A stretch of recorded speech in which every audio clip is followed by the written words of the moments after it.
시리아를 공격하기 위한 무기가 필요한데 소련이 제공 안 해주니까 제공해줄 나라가 필요했고 70년대 같은 경우에는 이제 북한과 우리나라가 이제 무기 경쟁하다 보니까 돈이 필요했잖아요. 그래서 시리아의 오일 머니가 필요했고 서로 니즈에 의해서 맞딜 성사가 돼요.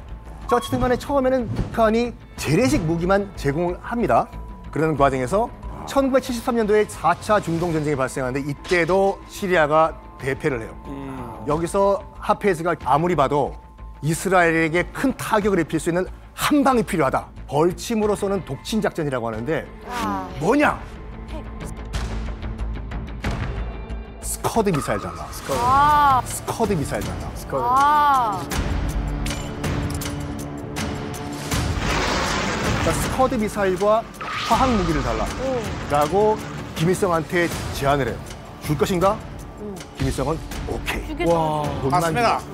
우리 할아버지를 찾아와서 1974년도에 같이 밥 먹고 박수도 하고 사우나도 가고 내 사진에서 다 봤어.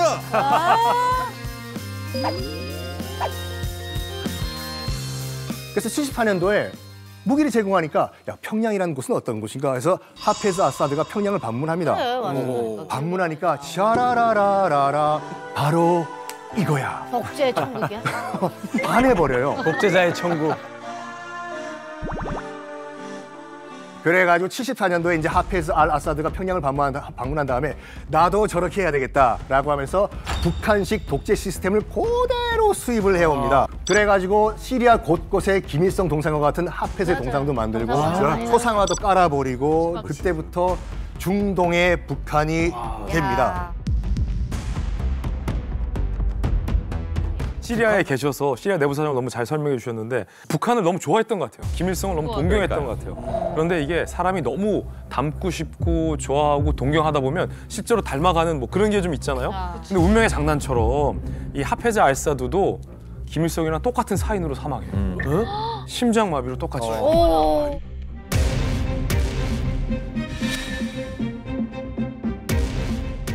근데 아버지가 이제 하페즈 아사드 북한 김일성을 너무나 좋아하고 똑같이 이렇게 시스템을 만들어놨어요. 그런데 이게 아들 바샤르 아사드가 있는데 아버지가 좋아한 그대로 북한과의 관계를 유지했느냐. 더 끈끈한 관계가 돼요. 더 끈끈한 관계가 돼요. 2011년도 이제 시리아 내전이 이제 발생을 하지 않습니까? 그러니까 이제 바샤르 알 아사드 아들이죠. 입장에서 봤을 때는 국제사회의 지원이 더 필요했고 결정적으로 현실적으로 무기를 더 수입해올 수 있는 국가가 필요했는데 북한밖에 없잖아요. 그래서 이제 엄청나게 많은 편지와 선물 공세를 또 하기 시작을 해요. 이 두 나라의 우호 관계를 보여주는 한 가지 선물이 있습니다.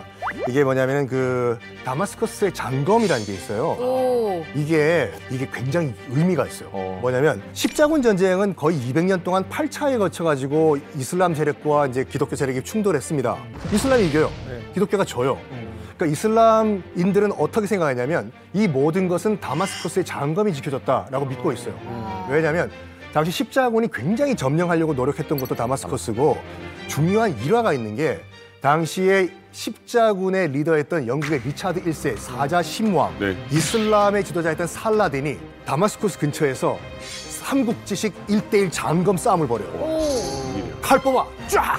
쫙! 나 영국의 리차드 1세다! 나는 이슬람의 살라딘이다! 싸우다가 리차드 1세의 장검이 깨져요. 땡그랑! 그때부터 이 다마스커스의 장검만 있으면 우리가 유럽 십자군을 이길 수 있다라는 그런 믿음이 생겨요. 이거를 알았을 때가 김정은한테 준 거예요. 서구 방세기가 맞서 싸워라.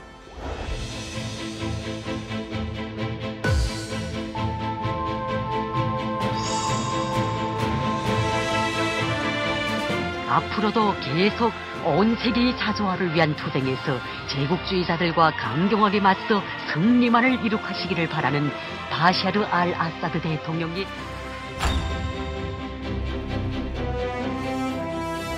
이런 걸 선물한다고요? 근데 선물이 칼만 아니에요. 더 큰 선물도 줬어요. 뭡니까? 이제 다마스커스는 수도잖아요. 그리고 다마스커스의 제일 좋은 자리에서 거의 명동 같은 동네가 있거든요. 거기서 2,700평 자리에다가 김일성 공원을 만들어요. 2005년에. 김일성 공원. 다마스커스 한복판에다가. 네, 한복판에다가 그리고 그 거리 이름 다 바꿔요. 김일성 거리라고. 이야. 시리아 수도 한복판에 북한 김일성의 이름을 딴 공원까지 세워졌는데 김일성의 이름을 딴 공원을 연 겁니다.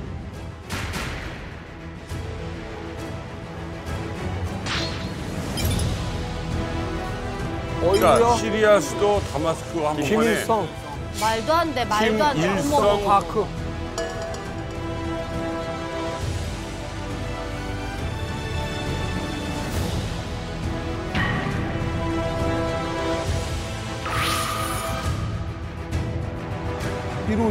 김일성 길. 시리아가 잘하네.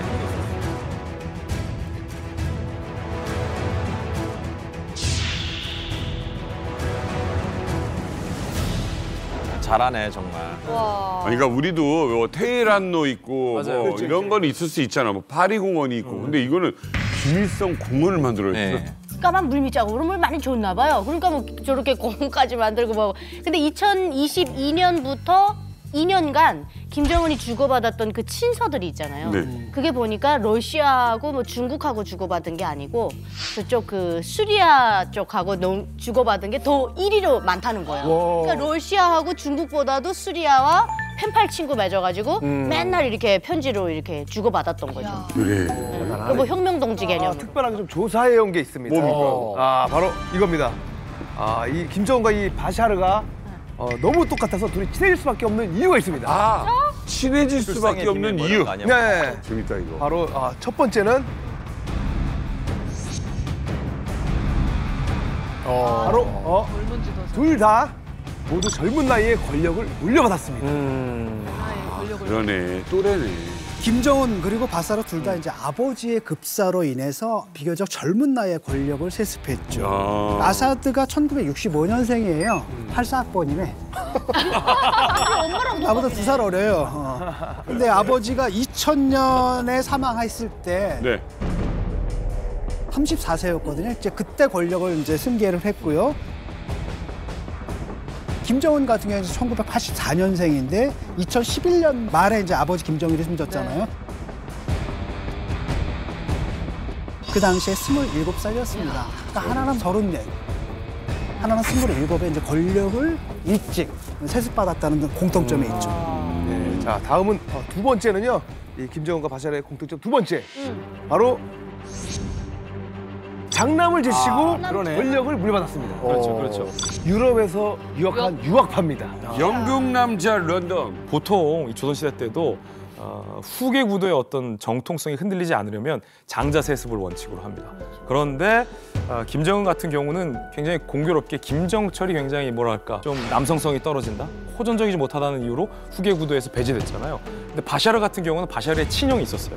그리고 이 친형이 원래 정상적인 후계 구도 1순위였고 후계자 수업도 친형이 받고 있었어요. 그럼 그때 이 바샤르는 뭐 하고 있었냐? 런던에서 안과 의사하고 있었어요. 바샤르가. 그러니까 마치 김정은처럼 스위스에서 교육을 받았던 김정은처럼 바샤르도 런던에서 어떤 영국 민주주의를 직접적으로 몸소 느끼면서 살고 있었던 어찌 보면 서구 사회에서 교육을 받은 엘리트, 독재와 어떤 이 잔혹한 정권과는 좀 거리가 먼 그런 사람이었는데 갑자기 바샤르의 큰형이 레이싱을 즐겼다고요. 교통사고로 급사하면서 갑작스럽게 후계 구도가 안과 의사하고 있었던 바샤르에게 건너뛰게 된 거죠. 그러니까 어린 나이에 후계자 수업도 제대로 못 받은 상태에서 그 상태에서 이제 후계 구도를 물려받게 된 거죠. 그리고 성격도 사실은 딱 그런 성격이에요. 공부하는 스타일이니까 일단은 다마스커스 안에서는 의대를 졸업했고 전문직을 따려고 영국에 가서 거기서 전문직을 따고 다음에 실질적으로도 의사 활동을 했어요. 그리고 이제 뭐 나름 MBA에 대해 관심이 있었고 그리고 거기서 또 민주주의를 즐기는 어떤 여성이랑 만나서 결혼까지도 했고. 그래요? 예. 담당 교수님의 인터뷰 받았어요. 그때 말렸대요. 야, 너 가지 마. 너 의사라서 너무 좋은 의사인데 너 정치하면 안 될 것 같아. 형이 죽었다고 해서 너 가지 마. 머리도 좋았구나. 네, 의사라서 좋은 의사였대요. 북한도 보면은요, 저희가 그 첫째 장남 이제 김정남 씨죠. 김정남 씨 같은 경우에는 김정일의 눈박해 난 것이 여권을 위조를 해가지고 일본 디즈니랜드 가다 거기서 잡혀가지고 전 세계 망신을 당했어요. 그때부터 이제 눈에 나기 시작했고 그래서 그 후계자에 물러섰고 그리고 두 번째 차남 김정철 씨 같은 경우에는 그 영국 가수 이제 에릭 크립튼 노래를 되게 좋아했어요. 기타. 그래가지고 늘 이제 성격이 유약하다라는 그런 꼬리표가 따라다녔고 그래서 결국은 삼남인 이제 김정은한테로 간 거죠. 그러니까 이 보면은 김정은 학창 시절에 김정은을 담당했던 선생님들의 얘기를 들어보면 김정은이 굉장히 유순한 성격이었던 거예요. 그리고 트러블을 일으키지 않았고 조용한 성격이었고 그리고 특정 과목에 있어서 뭐 외국어 실력이 그렇게 좋지 않았으나 그래도 굉장히 끈질김을 보여주었던 평범한 아이였다라고 얘기하는데 지금 뭐 전 세계가 혀를 내두르는 흉포한 독재자가 변했죠. 그러니까 어떻게 사람이 그렇게 되지? 바이사르 아사드하고 김정은이 유학 배경이 있었잖아요. 그러다 보니까 바이사르가 올라왔을 때도 시리아 사람들이 야 이제 시리아 바뀌겠구나. 이제 좀 어떻게 좋아지겠구나라고 기대가 있었어요. 그리고 김정은이 올라왔을 때도 북한 사람들이 야 김정은이 유학도 했으니까 이제 북한이 좀 바뀌겠구나라고 기대를 했었는데 이 기대가 완전히 거꾸로 갔어요. 왜냐하면 사할린 가스로 자기 국민들을 학살을 했던 게 이제 바이샤르 아사드거든요. 그리고 자기 고모부를 기관총으로 그냥 학살을 죽였던 것이 그러네. 김정은이거든요. 그럼 결국 뭐냐면은 권력을 붙잡기 위해서 친척 그리고 국민 상관없이 그냥 다 죽인 독재자인 거죠. 형제까지. 그럼요. 예. 우리 처음에 김정은 등장했을 때 한번 생각해 보세요. 나름대로 개방개혁을 하려고 했거든요. 그러니까 아사드도 처음에 와가지고는 뭐 반정부 인사들도 좀 풀어주고 조금 완화를 시키려고 했는데 그게 이 두 나라 시스템을 안 만든 거야. 그렇지. 김정은 정권 들어와서 초반에는 그 정치범 수감자들을 확 줄였댔어요. 그래서 공개 처형도 다 내려놨댔거든요. 근데 코로나 전후로 봤을 때 코로나 겪고 나서 정치범 수용소가 지금 그 숫자가 아주 급격하게 늘어나는 거예요. 그 왜 그러냐면 걷잡을 수가 없는 거예요. 그러니까 김정은은 더 포악해지고 더 정치적인 감투를 씌워서 더 가둬놓고 공포 정치를 계속 펴는 거죠. 근데 그럴 것 같아요. 약간 아는 놈이 더하다고. 해외에서 저도 유럽에서 살 때 생각해 보면 막 이런 인터넷 하나로 사람이 확 바뀌잖아요. 그렇죠. 사상이 그냥 바뀌는데 인터넷이면 그냥 끝나거든요. 김정은이 북한 주민들을 바라봤을 때 자기가 누렸던 그 민주주의 자유를 이 사람들이 아는 순간이 너무 무서울 것 같아요. 그래서 그렇게 더 강력한 공포를 하지 않나. 이 바샤르도 그렇고 김정은도 그렇고 초반에는 그러지 않았다. 하지만 본인이 의사였고 스위스의 학생이었을 때랑 딱 자기 북한과 시리아의 발을 독재자로 딛는 순간 위치가 달라진 거예요. 자기에게 어울리는 캐릭터가 아닌 거예요. 그래서 나름은 자기가 아버지랑은 좀 다르게 개혁 개방하려고 노력하지만 현실벽에 탁탁탁 막힙니다. 김정은이 초반에 화폐 개혁했다가 실패했잖아요. 그리고 나서 김정은이 그 책임을 김정은 밑에 있는 화폐 개혁 담당자에게 물어서 엄청나게 잔인한 처형을 합니다. 그 이후로 김정은이 흉포한 얼굴로 변하게 되거든요. 두 번째는 암살 위협을 느끼고 나서 김정은이 변했다는 본질이에요. 그거 말된다. 바샤르도 김정은도 초기에 지도자로서 유약한 모습을 보였을 때 그 체제 내부에서 저항하는 저항이 만만치 않았을 겁니다. 김정은이 공식적인 암살 위협만 수차례 느꼈거든요. 그 뒤로 내가 변하지 않으면 내가 죽을 수 있겠다 라는 현실 자각을 독재자들이 하는 거죠. 근데 이상하지 않아요? 수교 다 하면서 시리아하고는 수교를 안 했어요. 수교 안 했어요. 이유가 하나예요. 그것도 북한과의 의리 때문이에요. 의리요? 진짜로. 왜 의리? 왜 두 개였어요. 쿠바랑 시리아였잖아요. 네. 근데 쿠바는 얼마 전에 우리가 그 수교를 했잖아요. 우리 류현우 대사님이랑도 친한 리일규 쿠바 대리 대사를 제가 만나서 여러 차례 인터뷰 해보고 개인적인 얘기도 해봤는데 그분이 했던 게 끝까지 쿠바에 남아서 한국과 수교를 방해하는 일. 방해하는 일. 자, 그 방해하는 일을 한 우리와 시리아의 수교 그리고 만남 뭐 여러 가지 그 단계를 방해하신 분이 이 자리에 있습니다. 방해하신 분이 이 자리에 있습니다. 우리의 역공 파워를 방해하신 분. 어떻게 설득하셨습니까? 제가 발령받기 전에 있었던 일이니까 그 책임에서 벗어나는 거고요. 그게 뭡니까 진실이? 그러니까 2009년에 이제 시리아의 수도 다마스쿠스에 대한무역투자진흥공사, 그러니까 일명 커트라라고 하죠. 그러니까 커트라에서 이제 한국 무역관을 개설을 했었습니다. 이게 그렇기 때문에 이제 한국에서도 시리아에 큰 관심을 가지고 이제 한국 무역관을 개설하기 위해서 한 10년 동안 품을 들였던 것 같습니다. 근데 저희가 2009년에 다마스커스에 한국 무역관이 개설된다라는 거를 알지도 못했거든요. 그러니까 왜냐하면 시리아 측이 뒤통수 맞았죠. 시리아 측이 북한한테 아무 말도 안 하고 있다가 이게 개설된 겁니다.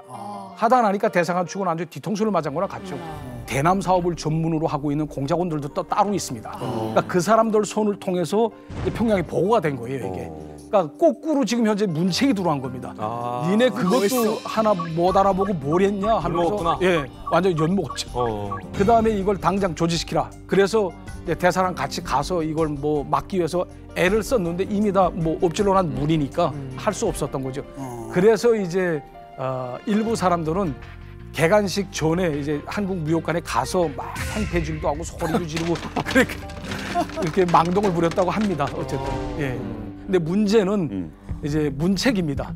그러니까 이거를 막지 못한 이제 대사가 문제죠. 당시 누구였습니까? 당시 최수헌이라고 최수헌 대사라고 이제 외무성 부상을 한 30년 동안 한 사람입니다. 70 이상이 되는 고령이었어요. 그때 나이가. 근데 이 사람이 한 30년 동안 국제기구 담당 부상을 하면서 유엔 총회에 가서 연설도 하고 이렇게 관록 있는 외교관이었습니다. 대체로 시리아에 대사로 내보내는 사람들의 대부분이 수고한 사람들. 노년에 그냥 노년에 이제 말년에 이제 집에 은퇴하기 전에 아무래도 시리아는 관계도 좋고 한국 대사관이 없으니까 그러니까 맛있는 족선 관계도 아예 없단 말이죠. 그러니까, 마지막 예우. 마지막 예우로 이제 나가서 좀 여생을 즐기다가 들어와라라는 의미에서 이제 보냈는데 이 일이 터진 겁니다. 그래서 평양으로 호출됐어요, 여기서. 호출돼 가서 한 2주 동안 아야 뭐 욕을 뭐 바가지로 먹고 그러고 돌아왔습니다. 오히려 이제 야, 그래 돌아온 게 용하네.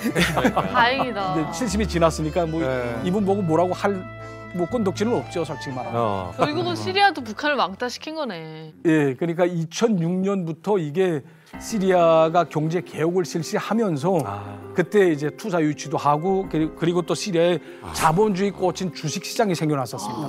그러다 나니까 한국으로부터 그 어떤 경제적 혜택을 좀 받아보려고 그랬는지는 모르겠는데 한국에 러브콜을 보냈거든요. 이제 상상해 보세요. 지금 위에 있는 튀르키예, 옆에 있는 이라크, 밑에 있는 요르단에서 한국 제품들이 있고요, 한국 자동차들이 있고요. 특히 제일 많이 시리아 시장에 있었던 거 뭐냐면 한국의 가전 제품들하고 한국의 타이어들이었어요. 타이어. 네, 타이어. 자, 지금 이 제품들이 다 요르단에서, 이라크에서, 튀르키예에서 보따리 장사로 들어와요. 이제 한국 타이어, 구모 타이어 이건 중동 시장을 완전 싹 쓸어 뗐습니다. 예, 그럴 정도로 이 타이어는 굉장히 넘버 원이었었거든요. 그럴 정도로 이제 한국의 물품들이 굉장히 필요로 했는데 그러다 보니 이제 이걸 두 나라가 다 용사국 관계를 맺는데 아마 비밀리에 합의를 했었던 것 같습니다. 자, 그렇다고 해서 북한이 방심하고 더 이상 이제 방해를 안 하느냐? 그러면 우리가 알고 있는 북한이 아니죠. 그렇지. 캐릭터 없어져 그러면. 캐릭터가 없어져. 또다시 또 시비를 겁니다. 남조선이 이걸 지금 수출하려고 하는데 동무들 막으라고 라고 또 한 분야에 딴지를 거는데 자, 이거는 무려 1998년부터 시작된 얘기입니다. 자, 시리아에서 또 다른 어떤 방해 공작이 있는지 저희가 들은 전원이 아니라 그 사건의 주인공에게서부터 직접 이야기를 한번 들어보시겠습니다. 주인공들.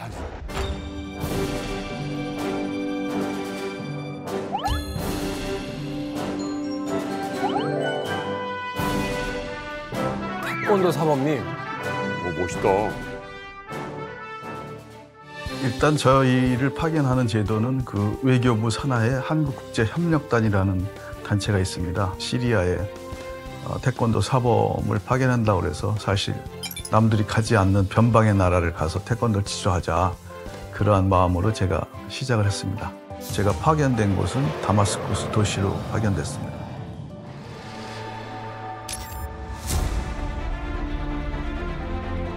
제가 파견되고 약 2년 후에 저를 지켜보던 한 고위 관계자가 저 한국 태권도를 배우고 싶다 해서 소개를 받아가지고 제가 그때부터 태권도를 지도를 했었는데 그 운 좋게 그 과거에 시리아 대통령 가족들이었어요. 어머, 웬일이야. 그 가족이 태권도를 시작을 해서 그 친구가 이제 자기 형이 이제 그 대통령이었으니까 태권도 협회를 분리시키자 해가지고 2000년에 태권도 협회를 단독 운영하게 됐어요. 어머. 신기하다. 저럴 수도 있어? 직접 만난 거야, 그 가족을? 한국 그 외교부 측에서 시리아의 어떤 관계 노선을 찾으려니까 사람이 없잖아요. 없는 걸 제가 그 이제 태권도 지도하던 그 고위 관료 측을 소개를 시켜줬고 결국에는 그 유대 관계로 인해서 한국에서 먼저 외교 관계를 개설하자라고 해서 어렵게 자기 형한테 그 승인을 받았어요. 북한에서 그 한국과 시리아의 수교 관계를 원하지를 그때 아는 상황이거든요. 중요한 역할 하셨네요, 진짜. 그렇지만은 최종적으로 그게 무산이 됐는데 국제적인 정세 때문에 아무래도